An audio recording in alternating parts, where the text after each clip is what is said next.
வணக்கம். நெருப்பு தமிழன்.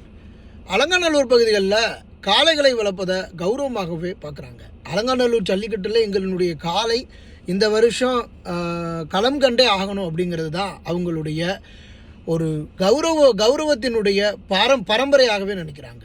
இப்படி பரம்பரையாக எங்களுடைய காளை இருந்தால் மட்டும்தான் நாங்கள் இந்த பகுதிகளில் கௌரவமாக வாழ முடியும், வாழ்ந்துக்கிட்டு இருக்கிறோம் அப்படிங்கிற காளையை வைத்து தான் ஒரு பாரம்பரிய ஒரு கலாச்சாரம் இருக்குது அப்படிங்கிறது தெரியுது. இந்த பகுதிகளில் அதிகமாக பெண்கள் தான் காளைகளை வளர்க்குறாங்க. பெண்கள் தான் அலங்காநல்லூருக்கு காளைகளை பிடிச்சி கொண்டு வர்றாங்க.